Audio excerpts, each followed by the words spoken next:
like, how long are you in there for? Like, We're going. Don't ask me about pooing now. Wait. I can do it under a minute, in and out.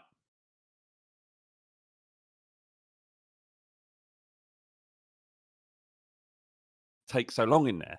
What are they doing?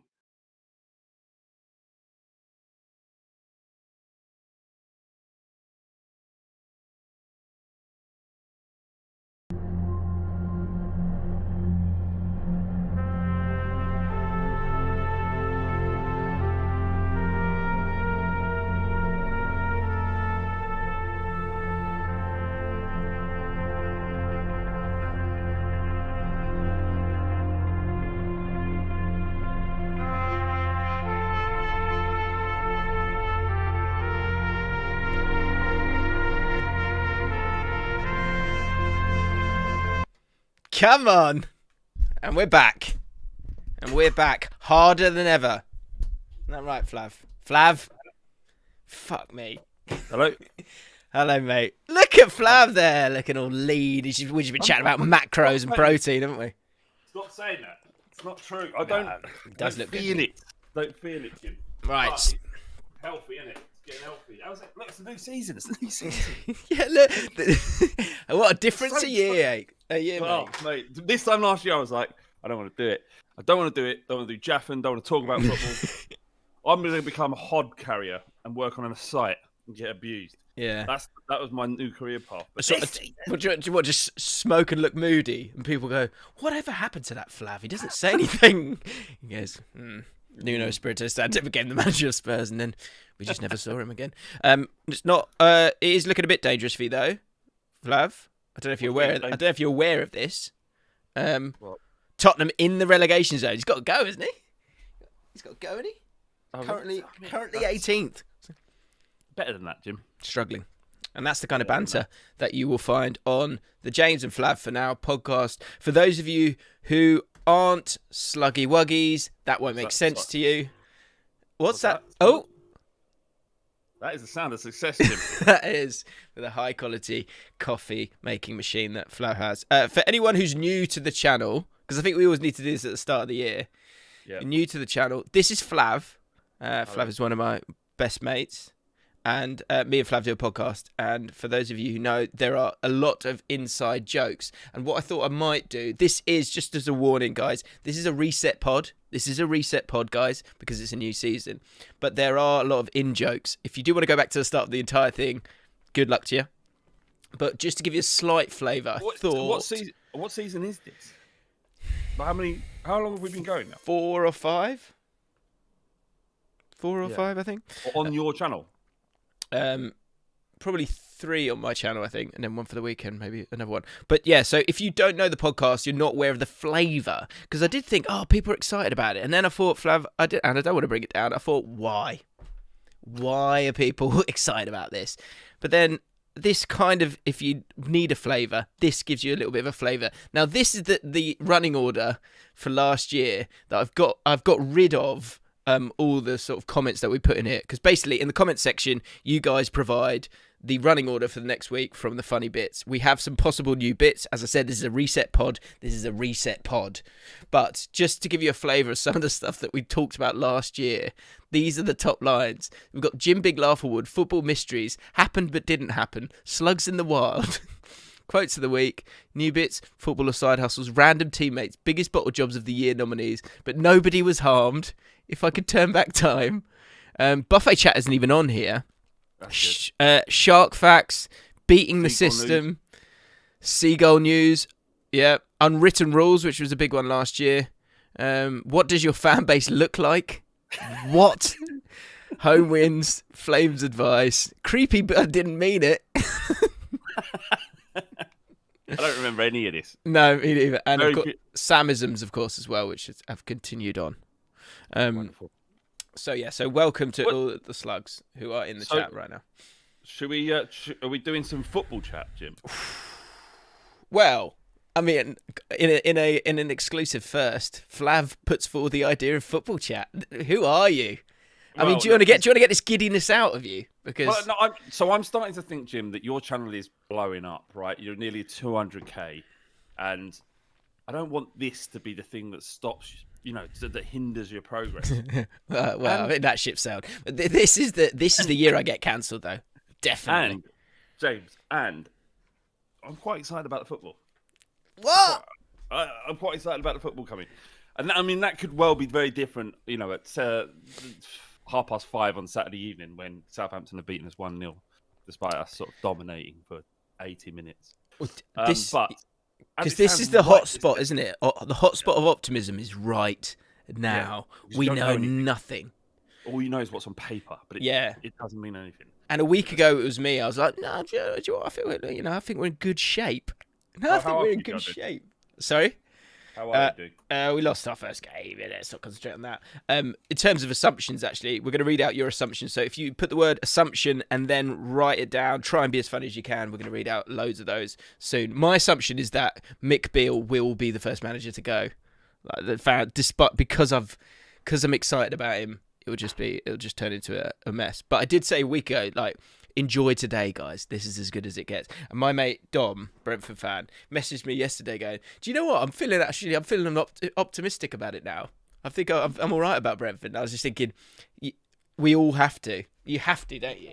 Yeah, you do. You do right now. You're 100% right now because you don't know anything. All you can look at is with optimism. Unless you're... Well, look, even I spoke to Az from Everton TV, Toffee TV, right? That's yeah.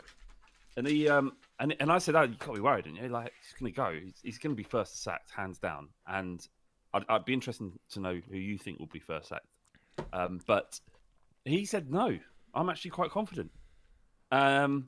Which I was confused by because the narrative around Everton is they're fucked. They haven't bought anyone. They've sold Richarlison. They're fucked. What do you think? And who will be the first manager to get sacked? Before I answer that, was there any part of your body that wanted, or your head that wanted to go, oh, pass? Did you want to patronise him? I bet every bone. If it was me, you would have gone, oh, Jim. You might be fine. Might be fine. I love that. That's what power moves from last year. Me and my mate did it all the time. It's so good. If someone says something and you agree with them, and then really blatantly look to your mate and go. Then just carry on. Love that. Could have done with that. But no, you could stay up. What do you make of it? So they're signing Onana. What's his name? Onana. Yeah. What's your name? And he's a big boy, 6'4". I did a bit diving into him for Sky Sports News in the week. What really happened on Sky Sports News? I didn't get to talk about it, actually, which is disappointing because I'd put the work in. But he's a good destroyer. So if they get him and Idrissa Gueye, they actually look a much, much better team. That might save Lampard. How many? Sure, let's play the game. How many games has Lampard got? Yeah. Because someone will lose their first 5, won't they? How many games How many games could Lampard lose before getting sacked? And the answer is 3. That's not true. That's Should not be. True. He went down. The flip-flop on Lampard could be incredibly severe because I think generally Everton fans go, they had a bit of a connection with him last year just because they had such a lack of a connection with Benitez that when Lampard came in and when at home, he does love the crowd and all that, and I think the Everton fans like him. But like you say, 3 defeats and go, he's inexperienced. He's just not really up to it. I knew he wasn't up to it. Everyone's going to be so certain. You think Lampard survives 3 straight defeats at the start of the season? Yeah. Oh, what easy. Are you saying? You give me a number then. You put your Okay. I think in a row, which is the rule, of course, I would go with 7. 7 on the bounce, based on what's happened last. You can't just forget what happened last season. Well, because that was so. One of the assumptions. People in the comments are going 12 games. He can lose 12 games. They might be winding me up. I don't know. No manager in the Premier League can lose 12 games on the bounce and keep their job. That's madness. That's what I mean. Well, Mark Hughes got away without winning a game in 14 for us, and then lost his job. And I think we maybe pulled the trigger a bit too late. If I'm honest, because ran up in it. A lot of 5s in the chat. I think 6, 5, 6, 7. Yeah, between that's it. Who's got it? Paul Pacman's got it. Bang on. Well done. 5 to 7. 5 to 7 is the area, I think. Joe Sharple says 37 wins one game. 37 draws keeps them up. Oh, well. Yeah. That's a good. Keep up. There's a little spin. How many games do you draw on the bounce and get the sack? That's much longer. That's much longer because you're thinking, well, it's consistent. There's consistency there. We're not losing. Because I tell you what, if you draw the first, that's what I was saying. If you draw the first 20 games of the season, you won't be in the relegation zone. If you draw the entire season, you won't be relegated. 38 keeps you up more or less. Essentially, yeah. But okay. So depends what club you are then. Yeah. Right. So if you're Everton manager, You're Lampard, and you draw just 30 games gone. All right. You've got 30 points. How many games? All right, let's have this right then. Wow. How many games can Lampard draw before getting sacked? I think he gets through a season. Do you know? I think he survived. Do you know? Maybe. I mean, it'd be about as well as they did last year. I just I love the idea of. I love the boardroom going. What are we supposed to do about this? He's not losing. He's invincible. He hasn't been in the bottom 3 yet. I know, but this is unbearable. But he's invincible. He's done what Arsenal's managed to do. If that's it, how many seasons do you last if you go invincible but don't win? 38. Because if he gets 38, it will be tight, won't it?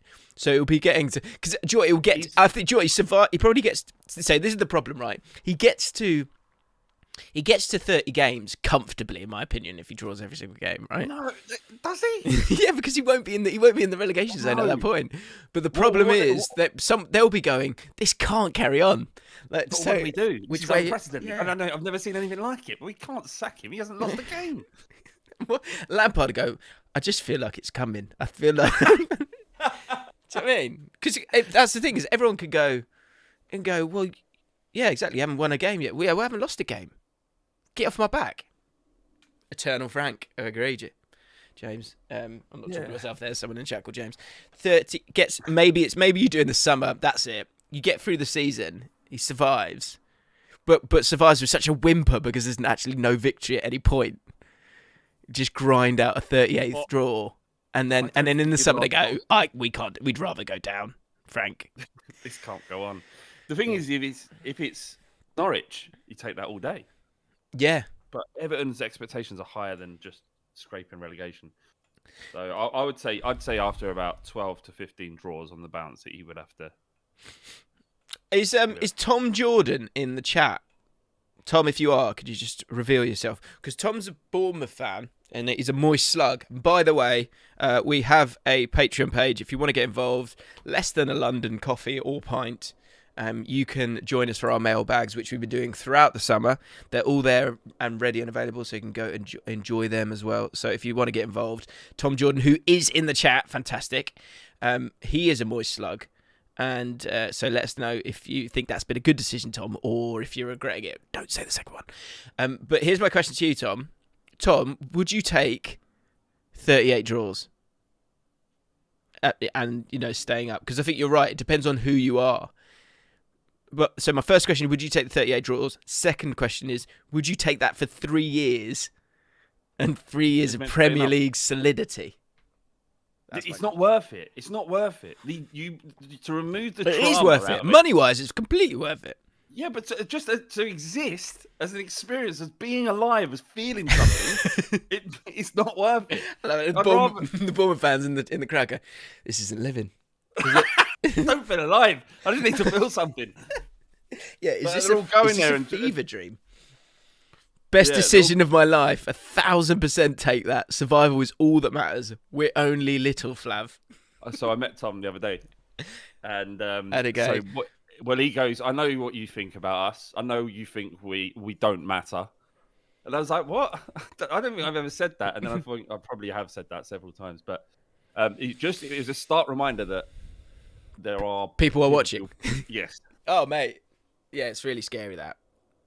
It's really scary. But, everything I say is just bollocks. I got a geezer tweeted me yesterday, an Arsenal fan, and he said, so hang on. He said, on one video, you said that all of the Arsenal signings are toilet water, which I did say, and that Manchester United will finish above Arsenal. And I went, mate, I just say stuff. People ask me questions, I just say stuff. I don't think about everything I've said previously. I'll say what I think at that time. And he went, okay, fair enough. Oh, yeah. Pernickety trolls do sound like that, don't they? You said, no, but you said that they'll stay out. I mean, look, Probably going to see this. Probably going to see it. What's his name? Go on, Nick, say his name. Look, if we have to live by the stuff that we say. To be fair, he did. To be fair, he didn't take it badly. Once I'd said, I just say stuff. He said, he said, but it has to make sense. And I said, it doesn't have to make sense. I get where but I get where your logic's coming from. That it probably should make sense, but that's what he said in his tweet to me about Arsenal having a poor season. It's ridiculous for me to say that Arsenal had a bad transfer window and Man United are going to finish above Arsenal. Those two things, when you put them together, don't make any sense. But I said them in separate videos, so therefore they should be taken as isolated statements. Right. I was because I was going to ask what really happened at the overlap this week. So you just met Tom, did you? Because Tom, we were chatting on the mailbag about Tom was like, "What should I do when we meet?" And you said, I think you said something like, "Just hug each other for like a really long time." He didn't actually instigate the hug. I hugged him. That's because you're so successful now. That's the kind of thing you got to do. Because he's inside. He is bubbling because he's just like, "Oh my god, it's Flav." Shut up. Of course he's not. It was lovely to meet him. It was just going up there. Long way to go. Even longer for Tom. And it's essentially it's amazing. It's mad how successful it is, and it's great to be a part of it. You know, it feels great to be asked and stuff. Good for the ego and all that. Big time. But you kind of like there's so much to get through, and everyone's there to just listen to Gary Neville and Jamie Carragher. Is why there's so much more interesting when talking about these footballing things than fans. So it kind of feels like you're there as just, and of course you are, to deliver a conversation or a starting point. But there was a couple of times where I was like, every time I started speaking, I just got jumped on by. Robbie. It was a free for all, wasn't it? On James, but everyone else it seemed to be quite calm. Yeah, right. So I was like, but the funniest thing was when. Sorry, just before we move on to that, the Robbie. Do you know what I've always noticed with Robbie? Because I've always been really impressed with how Robbie deals with people. When everyone's trying to talk on him and he still hasn't got his point out yet, he'll say this. He'll go, "Now hold on." I love it. It's so everyone will spot it now. When Robbie's going, everyone's talking, and because he's so imposing, he's got those big hands. He goes, "Now hold on," and everyone's going, "All right, yes, Robbie, go on, off you go." Sorry, carry on. I haven't watched it back, and I don't like watching them back because it makes me feel awkward. You're just staring at yourself and all your micro mannerisms and all that stuff. So I don't watch these things back. But as I remember it, I just said, buying Jesus and Zinchenko doesn't cure Arsenal's weak mentality or something along those lines, right? Which obviously they're gonna react to that, and they did. And I couldn't stop myself from laughing. It's so funny. I started watching it and I was like, "Oh, Flav hasn't spoken yet." And then I was thinking, I know exactly what he wants to say. I know the one line he's desperate to get out. And I knew that. And then you think you did it. And I went, I knew it. Because first I was like, wash up. And it was the fact that they'd spent so much money. And so they should be winning the league or at the very least getting in the top four. And if they don't, it's a disgrace. Which I think is actually... Is a fair point. It is a fair point. Why are Arsenal? Why is this slow progress being accepted by everybody, not just Arsenal fans, but by everybody? The mediocrity that Arsenal have displayed, despite spending 138 million last season, it almost wasn't discussed, and now they've done it again this summer.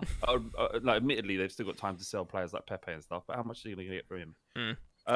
I was thinking actually with the pod last year, we spoke about should be more. Yeah, we spoke about Spurs a lot. Demanding more of Arsenal. I think this year on the pod, I'm going to be an Arsenal fan, just exclusively on the podcast with you, because I feel just with the desire to be fair. That's why we're worn a red top. Why do you want to be fair? I just think it's right. So I think I'm going to back the Gunners this year, but only in the podcast. Can you not say the Gunners? Yeah. No, the lads. All right, the lads. Is that better? James. This is going to impact our friendship if you do this. If you continue down this path, I've got to be professional. I've got to be professional. It's our important. friendship will be. Oh, look, I'll happily not dig out Arsenal through the season.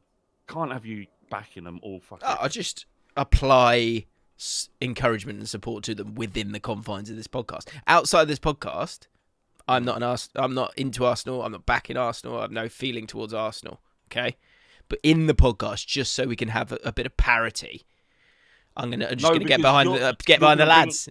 You're going to bring out the worst in me. You're going to antagonize me to say things I don't even believe about them. Yeah, but I'm excited for them.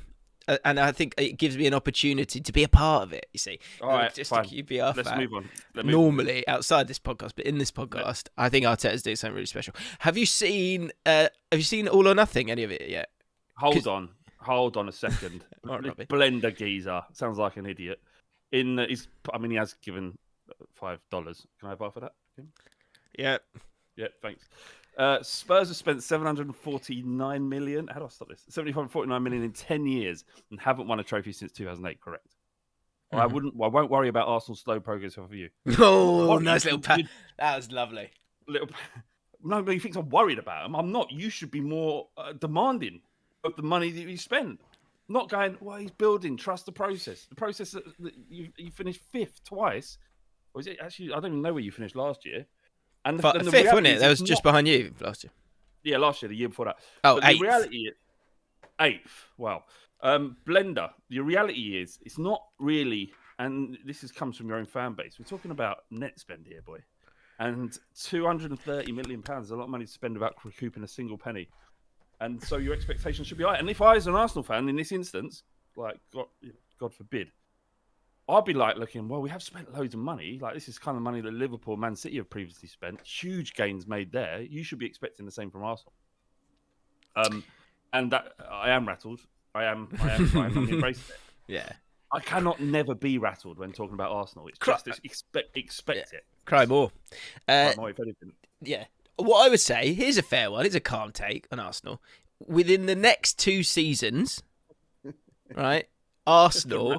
The rattle effect. the rattle effect. Within the next 2 completed seasons, Arsenal must get in the Champions League. Is that fair? Of course, they got to get in the Champions League this season.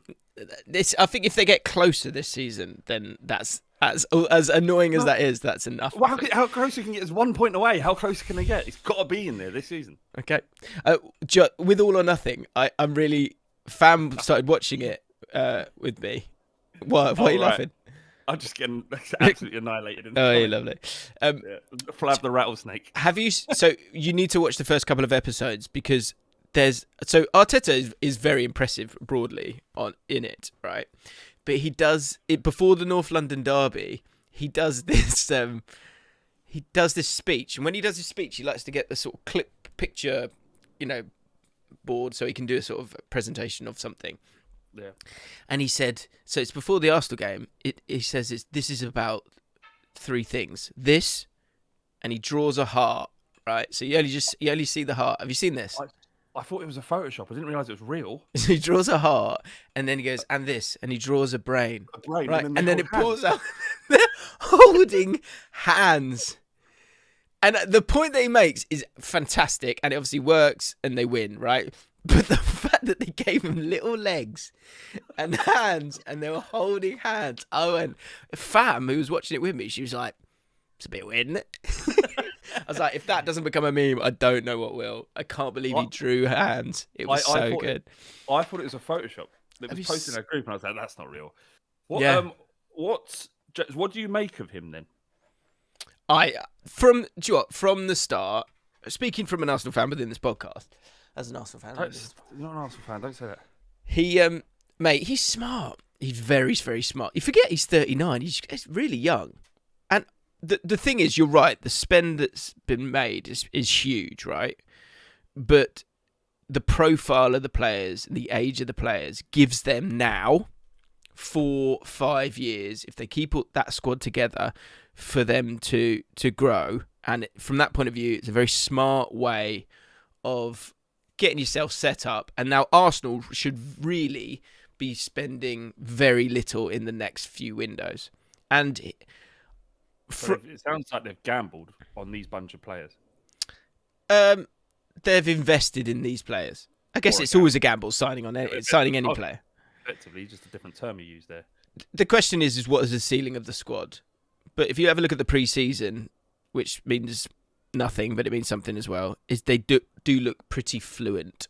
And like another thing he does these little like exercises. He goes, there's 2 pictures here. One's got what I want you to do is remember the numbers and the positions. And the one on the left is like your normal 1 to 11 or whatever, and in the normal formation. And the other one is a different formation.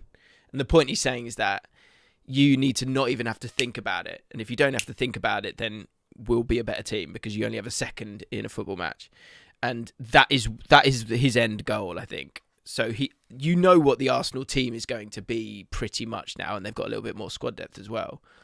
And it's up for grabs between Chelsea, you and them, for sure. You admit that. We're not in the conversation. We're finished from third. Is there any way it doesn't work for Spurs? Talk about those other clubs in a different way. We're finishing. Is there any way it doesn't work for Spurs? Yes, of course there is. So you made a great point. You made such a good point. You were like, people are getting lost in the fact that it's Tottenham. I think I am. Like I've got like a cognitive dissonance about it going, well, everything's in place here. Apart from, I'm still not certain on your wing backs, if I'm honest. But apart from that, it's all there and in place. But the thing that makes you go, this can't work, is that it's Spurs. Look, it's so I was doing something with Rory, Lad Bible thing yesterday, and that was basically what he was saying, and what everyone says is, it is Tottenham. Regardless of what you do, it's Tottenham, and I get it. Through the last 2 decades, you can't deny it. 3 decades even, you cannot deny the fact that whatever it is, it's an intangible. You can't put your pin on it. But there's a reason why the name Spursy exists, because we're never quite there, despite the way our fans talk about a football club. I get it. I understand why people get wound up with Spurs fans, because they talk very loudly about their own club and what they're going to do without ever achieving anything, right? They're the melon in the fruit bowl, aren't they? Remember? Yeah, I understand all of it. Like taking my wind-up hat off. I understand all of it. All I'm saying is what I can see on paper right now. And when Conte took over at Tottenham, it was a case of, well, how long is he going to stay for? People didn't like the fact that Conte joined Tottenham, because that's an elite move. That's a move that only the biggest clubs in European football could make. And what they don't understand is, how can he come to Tottenham when Spurs aren't winning trophies, aren't doing these things, historically have not spent huge amounts of money, have not been back, and then suddenly we've got a manager that demands it all. So the first narrative around it was, well, Conte won't be back, he'll be gone in 6 months, he'll leave at the end of the season. He didn't leave at the end of the season. Daniel Levy did back him, gave him everything he wanted, signed a 33-year-old Perisic because he was ready, rather than a young stick with Ryan Sessegnon because he has a potential ceiling. So now the narrative is what goes back to, it's still Tottenham. Despite all of that stuff that isn't Tottenham, this is still Tottenham. So it's Tottenham, but is it Tottenham? That's what you're saying, isn't it? It's Tottenham, but is it Tottenham? Okay. So it's. So we'll wait and see. Look, this could easily go tits up, and I've seen it happen at Spurs so many times. It's football, isn't it? Yeah. But it's done. On paper, there's absolutely no reason why Spurs fans shouldn't be excited about this season, is what I'm saying. Okay. Guys, could you do me a favour, please? Could you subscribe to the channel if you haven't yet? Very close to 200k.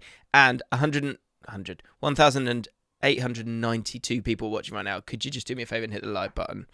It'll only take you a second, and it allows the pod to get out to people. So go and do it. Right, let's talk about some of these assumptions. We're focusing on the big questions in the podcast this week, like what Ellie says here, because he assumes a player will piss himself mid-game this season. But who is that player? Let us know in the chat. There was a name that sprung to mind for me, but I'm intrigued to know what you think, Flav. Who will be the player? Who do you assume will be the player who will piss himself mid-game? But as soon as you said it, for absolutely no reason, Paul Scholes popped into and no one else comes into my brain. I just can't get Paul Scholes out of my brain. Who's yours? Grealish was the one for me. Because he's sort of, I love Grealish, you know that, but like, I could just imagine Grealish going, I don't know, just going, and like afterwards, just sort of, his hair was all over the place, just doing the interview, and he goes, I've got to ask you, it just seemed like we've caught you pissing mid-game. He goes, oh no, I think I've just had a little bit too much water. I can imagine it was just pissed everywhere, but that's the game. I could just see it happening. It was Grealish for me.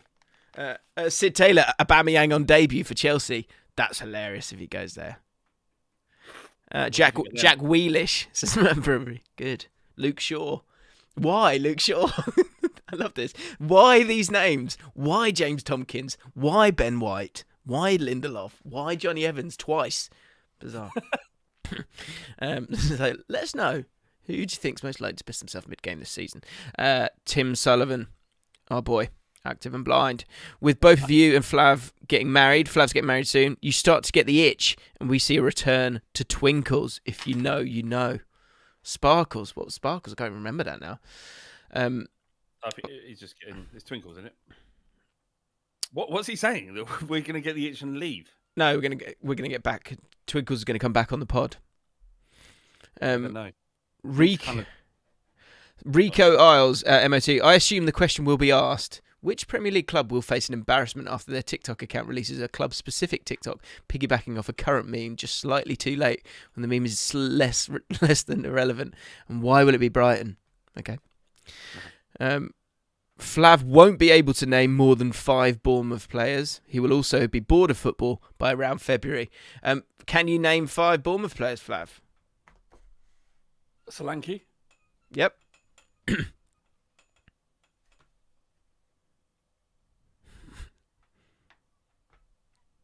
Hold on. No. Okay. Can you? Who can? Yeah, I mean, Tom No can. one I can, I think. Yeah, of course I can. I think there is no one in this chat apart from Tom who can name 3 Bournemouth players. Let alone Travers, Mepham, just making names up. Fredericks, Ben Pearson, Billing, Brooks, Anthony, Zamora, Solanke, like Kiefer Moore. It's more like you make a living from talking about football. I know. Danny Cox, the big Cox. We will. Oh my God! Did you see the player who's linked with Forest? Jizz Hornkamp. Oh yes. I was like, oh, backing him. Please sign. He's I'll pay for him because the material is endless. We've got Cock. I want to live in a world where there's a Premier League season where we've got a player called Cock, Hwang, and Jizz Hornkamp. Lovely. Do you know? I don't know what's going on in the Netherlands with some of their names. Like the Martin Yole's got a brother called Dick and Cock, and then Martin. It's a bit of a letdown. Martin, Dick and Cock. That's Jizz. I mean, I hope that's short for something. Unreal. Danny Cox, we will see Sean Dyche back in the Prem when things inevitably go tits up at Everton or Southampton. I'm not sure he'd do Southampton. I could definitely see Everton. I could definitely see Bournemouth and Fulham as well, actually. But Fulham, Bournemouth in particular. The problem is with Leicester. Who's the fucking Fulham manager? Fulham, Silver, yeah. Silver for me is first to go. Yep. Is he first to get favourites in terms of bookies? I'd say Lampard, but they played such amazing football. Look, going from that to Sean Dyche, even just to stay in the Premier League, would be a bit of a hill for Fulham fans, I'd imagine. I can see Everton. Everton's just stitched on. I think Lampard's going to be gone within 10 games, and Sean Dyche will be their manager, and he'll keep them up. Yeah, I assume Sean Dyche will start to get a bit bored. The fact that he hasn't got a new job yet and start to appear on as a pundit. Just turn up on Match of the Day 2. Do you know what I mean? Because he's just like, yeah, I'm ready to work again. So I'm going to do a bit of media to get my face out there. Do you know what someone was saying on here? We can move to the chat in a second. There was another funny one that I nearly put in the thumbnail, and then I searched. I searched. Has anyone? Someone basically said, "I assume Arsenal will use the monkeypox pandemic to get out of the London derby." And I sort of thought it was funny, and then I was like, "People passed away from this monkeypox," and yes, they have. So I didn't put it on the thumbnail. But Fergus O'Connor, you should be ashamed. Southampton will lose 9-0. What do you think? One more year, third year of that? Yeah, I'd love it. I'd love to see it, and I would be furious if he was sacked after the third one, because they've established that he's absolutely fine to lose 9-0 twice. So if they sack him now, that's outrageous. How many seasons on the trot do you have to lose a game 9-0 for you to lose your job? I just it doesn't got the same punch as it used to, really.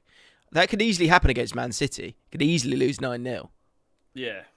That could be amazing. Because I think they've got they've got one lad on loan from there, Lavia, I think he's called. And if he can't play, then they're one player short, aren't they? And thus a 9-0 will occur. Flav will go into the World Cup not wanting anything to do with football anymore. How do you think you're going to get on this year? Do you think your excitement will continue? Or do you think you'll fall away? It'll fall away. Okay. It does for everybody. You know, it's, in terms of we've been in football media for a long time, and you can see the downward trend at around October, November, where there's sort of an inertia that sets in, just across football fandom. So I think it's fair for me to get a little bit bored of it all. So much football, like having a World Cup in the middle of the season, to me I hate the idea. I mean, I'm sure it'll be fine once it turns up and gets started, as it always is. But it's just a lot. Like the World Cup's an emotional investment in the middle of what is the real emotional investment about what happens to your club football. Yeah. Is there no January? I presume there's no January transfer window now. How do you? Oh, I presume there is. Maybe there is, yeah, but it's just for I mean, how many clubs don't have international players playing for them? Even in the Championship, they've got full of international players, isn't it? Sorry, Martin Tyler is trending. Oh no. Oh no. I won't say anything before I know. Okay, wait. Bear with. BBC Martin Tyler's been forced to apologise after the veteran club appeared to link the Hills result. Martin. That is. There's two things you think. Martin. What's he done? He said. Hillsborough. He said Hillsborough and other hooligan-related incidents. Probably not what he meant. But there's this thing, isn't there, about him and Liverpool, isn't there, that people think he hates Liverpool. There's this. That's not going to help. No, and he's in command of what comes out of his mouth. Do you know what I mean? That's his job. Yeah, that's your job. Yeah, Roy Keane. Yeah. Calls Roy Keane for a bit of support. All right, Roy, I was just feeling a bit bad about this. Martin Tyler, you're just thinking either he's dead or he's a nonce. That's what I think. That was my go-to. That was what was in my brain when so were you relieved by the news that you've just seen? I mean, his career, he might as well have come out and buggered some kids, because that's the equivalent of saying that Hillsborough was a hooligan incident, I guess. What do you think is less grief? Probably gets less grief, yeah, if he'd buggered some kids. Oh my God.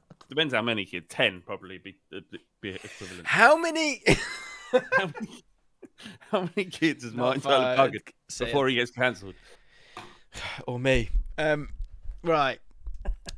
There was an assumption here about Thomas Tuchel. I'm quite intrigued to talk about Thomas Tuchel. Because, we say this every year. There are just certain narratives that you've got to try and get past. Do you know what I mean? Or ultimately, that's where everyone's heading. And with Chelsea, there's this... Everyone's gone off Thomas Tuchel. I think... Do you know what? I think the muscle memory of a new manager every year has got Chelsea fans to get to a point where it's like, oh yeah, I know. Yeah, maybe he probably was good, is good. But he's been around forever now. Because he's got through a full season. Like, everyone's gotten off on Tuchel and they think he's going to get sacked this year. So and what was the rule last year? The rule last year was that you cannot be You can't have a go at a manager if He's just won the Champions League. If his team is still... It was more the owner, wasn't it? Last year was the unwritten rules. Yeah, but you can't sack the manager if they've just won the Champions League either. No less the Champions League. They are world champions of football as well. You can't then sack a manager who's done that. They are they're no longer that. They are current world champions. Well, they are current not Champions League. Yeah. When's the Super Cup played? Pretty soon, isn't it? I think they do it. Doesn't matter. Oh, Super Cup. True. My assumption here is that you can't live off you can no longer live off the Champions League win. Tuchel now has to do well. But do you know what? Last season he didn't do enough, I don't think. I mean, he finished third, but he was, as Rory told me yesterday, they won 8 games at home. Everton won more at home than Chelsea. Really, really bad. I mean, then that's not Chelsea, is it either? Like Chelsea are normally very, very good. Juan Jai assumption. James sets up. Get funny assumptions in here now because it could last 20 minutes. We could read through all these. James sets up new Patreon to fund Flav's lawyer fees. Yeah, thanks. What does that mean? Because of your. I made a joke. Yeah, well, you can't make jokes anymore, Flav. You know the rules. You know the rules. Let's have a world with no humour and no laugh because someone might get cancelled. Isn't it? It's a good idea. Yeah. Do you think Tuchel survives the season? Do you think Martin Tyler's career is damaged by me saying what I said? If not, then there's no way he can't sue me. Here's a question. Whose career is more damaged? Mine or Martin Tyler's? By their association with me. Because of that, I think we're fine. We've spoken about this numerous times. It's a fantasy world that I created for 2 seconds. Of course you're fine, Jim. It's a bit like porn, really, isn't it? It's a little bit like porn. Assumption: James bans jokes from the Jaffa. Never. Well, there'll always be a home for nonce jokes on this podcast. Okay, I've said that now, and I mean it. I do mean it. Assumption: Martin Tyler will replace a Premier League manager next season. Sorry, I just read that out without thinking. Someone keeps writing, I can't remember who it is, and he probably wants a shout out, and I apologise for not seeing it enough, but he keeps saying Brozier will score more goals than Gabriel Jesus this year. Who's the most overhyped player going into the new season this year? Do you know what I found funny? That Fabio Vieira, once he signed, everyone's like, who's Fabio Vieira? And then everyone Googled him quickly. Yeah, of course. Good player. Baller. Is he good? Yeah, good assist numbers. That's all that matters. I mean, he probably tiny. will be good. It looks like he's going to be crunched within 3 games. I thought you said tidy there, and I thought that's a good one. You know when you got a new side? Yeah, he looks pretty tidy, actually. Tidy, and he's good with the ball, keeps the ball. Yeah. Rotates metronomic in midfield. He rotates, so you can get away with just saying absolute bollocks about it. Do you know what? I'd love to see that. Rory, oh my God, he's got a 200k banger waiting for him if this happens. Rubber Miner. Do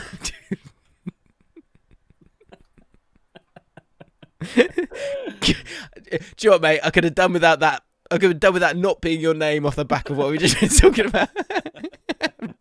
Rubber Miner. Brendan Rodgers will replace Tuchel this season. Wow. Imagine if that happened. Rory would hate it. He does. His head would explode. Yeah. Because it's so weird you're saying this because you guys, the people obviously watch his channel, so that and it's becoming clear to me why he says that. Because he brought Brendan Rodgers up about 4 times yesterday. Did he? Without me even talking about it. Yeah, about how bad a manager he is. Here's a great bit so there's actually I've got a list of bits that we were chatting about in the mailbag, which if you can get in the comments at some point and write them down, that will help us with that next week. But before that, sorry.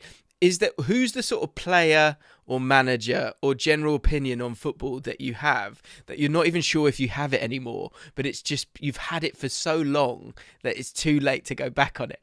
That's my feeling on Rory with that one. I've got it with Xhaka. For so long I've gone Xhaka's just not capable that, and I think Neville and Carragher have kind of done that as well. But I've had the same feeling that it's too late for me to for him to have a reprieve. He'd have to be really good for a really long time for me to go, look, I'm wrong with that. And Rory's one is Brendan Rodgers. Who's your one that you can't backtrack now? I don't think. I think everybody has one. Like that's common in football. Is like on the. But I'm always right about it though, Jim. This is the thing. Like I am not been proved wrong. Like the kind. Who have you not been wrong about? I was wrong about Harry Kane. Like saying that he'll never make it at Tottenham, right? And he forced me to change my mind there, right? Obviously. But Paulinho at Spurs, as soon as he kicks the ball, I was like, this is shit. As soon as he kicked the ball, he's shit. And I was right. But an interesting one is my mate Alex Bristol on the Fighting Cock podcast. He has had this thing with Ben Davies since Ben Davies joined. And because Ben Davies has been with us a significant amount of time now, he has gone from, I hate him, he's the worst player in our football club, he needs to get out of our football club right now, to, oh God, I've got to make an apology on the podcast about my treatment of Ben Davies is actually quite good, to being shit again and going, I should never have backtracked. Should never have backtracked this season. He's had to buy a kit with Ben Davies' name on it as a way of apology to him again because he was so good under Conte last season.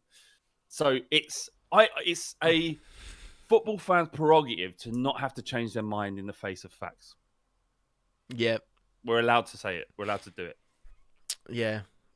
Because, Rory, I'd love to live in a world where Rory has to backtrack on Brendan Rodgers because he's just like... I don't think he ever would. No. But maybe he would. I don't know. It's hard.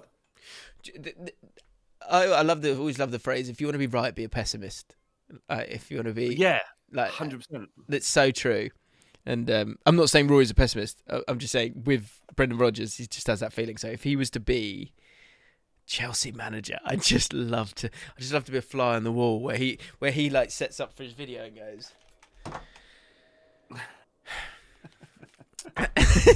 Brendan, I've always liked him. He's just never had the tools around him. That'd be great. Yeah, I mean that's what's interesting about Chelsea now. And Chelsea fans is what happens to their football club. My opinion is obviously they're never going to be the same as they were under Abramovich. Yeah, no club like Abramovich in terms of his footballing sense, the work he did with the football. There has not been a greater chairman ever in the history of football than Abramovich. More successful. Great is a bit too great. Well, in terms of all right, the most successful chairman then in the history of football, based on what he's done significantly over a significant amount of time, £1.6 billion put into the club without money coming back, and effectively a chairman's legacy is on how much he spends on players. That's how fans will remember it. So there's no way Chelsea can replicate what they've done over the last 10 years. They're going to have to renegotiate with themselves what they deem to be success. The problem Chelsea fans have got now is this crisis where they want it all. They'll continue to want it all because that's what they've grown up having. It's the same way that the Arsenal fan base has been affected. And I'm not having a dig at Arsenal again, so don't worry, right? Don't turn off. You can understand from Arsenal fans' perspective where the frustration was when they've grown up with such success in Wenger's first 3 quarters of his tenureship at the club. So you can understand how they reacted poorly when things started to go wrong because that's not what they expect from what Wenger and Arsenal delivered to them when they started following the football club, or even if they started following it before, they just saw that slow ascent to success. I think Chelsea fans are in for a run of that. Is they're gonna have to rethink what is good and what is success for their club. And now you see actually from an Arsenal fan's perspective as a group, they're super confident. Not only that, they're really enjoying. It seems from an outside that they're really enjoying their football club, and that you have to bottle because it doesn't last forever. Like what Arsenal fans are feeling now, they need to bottle and savor it because it feels good. The optimism's there. It's amazing. They're on the up, and that ascent doesn't last forever. You hit a peak, and you know where that peak is. So you got to bottle this and enjoy this feeling right now because it's the best part of it.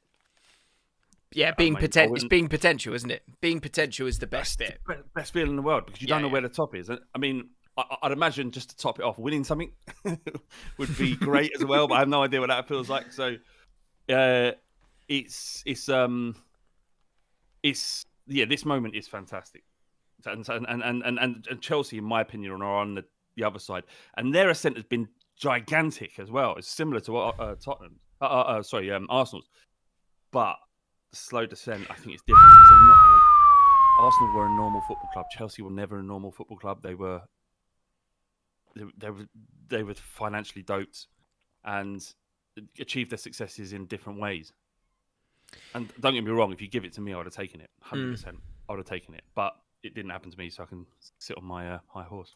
I think I get what you're saying. I agree with it broadly, but I do think they'll get away with it a little bit more just because they have so much money.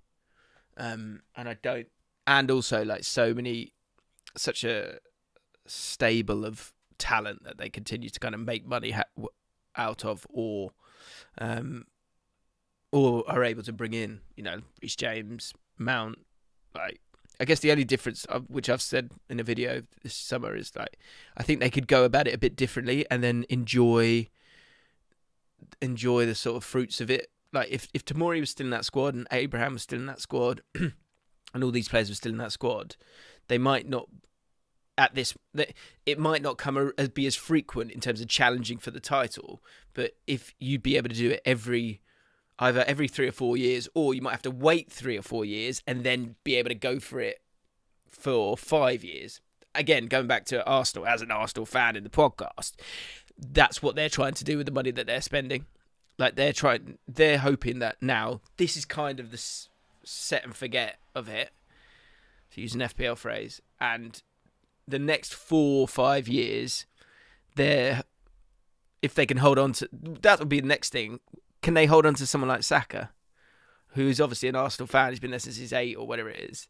Can they hold on to the players that like go on and do really well? But the answer should be no, because if Saka has any ambition, he needs to leave, doesn't he? Rebecca Cully says, "Stop saying you're an Arsenal fan." Hates it. Yeah, stop saying that. I don't mind. I don't mind. Jim, I don't mind you offering the balanced opinion and picking me up on what I'm saying. Yeah. I understand that.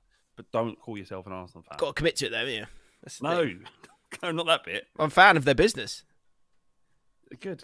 Saka, eventually they've either got to win. I mean, all I can go by is the narrative that was aimed at every single one of our players when we were on the up, in terms of Dele Alli and Son and Kane. Yeah, but they have to leave if they. And to be fair, they were all right. They did have to leave to win something, but they didn't. So, but the same questions need to be asked of Saka and Smith Rowe and these players. If Arsenal can't mount title challenges or win trophies, if they can, then they can keep them for as long as they want. It's a big if, because it's difficult to win league titles. So just to set up next week's podcast, because it's been way too much football chat this week, but it is the first podcast of the year. Sorry. Here are some of the new bits. First of all, unbearably boring. Something that you find unbearably boring. Doesn't have to be at the football. I can't remember exactly what we were talking about that led us to that. But anyway, that's one. Things that dads do at the football. Embarrassing things or whatever it might be. Get those in the comments as well. Cheapening your brand. Things that cheapen your brand. I think we were talking about things like using the word vibe too much. I think was vibe. Got a vibe. That's not even trending anymore. Come on, move on. No. And we had a bizarre moment a couple of weeks ago where one of our moist slugs, Luke, told us about his paranormal experience with, I can't remember if he has like a ghost pig or something.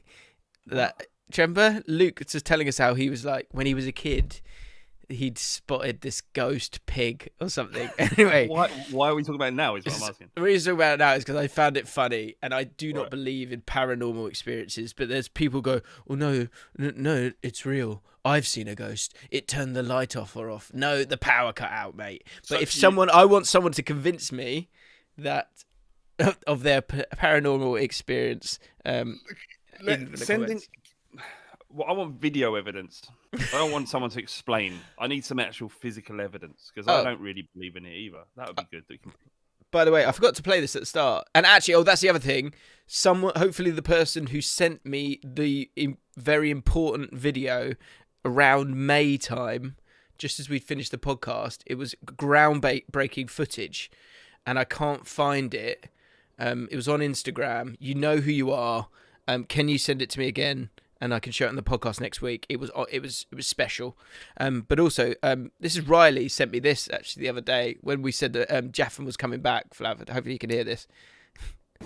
Jaffin's back this Friday. Oh, sorry, he works at Greg's, by the way. You know Jaffin? Who? Jaffin? You know, James wants to walk up.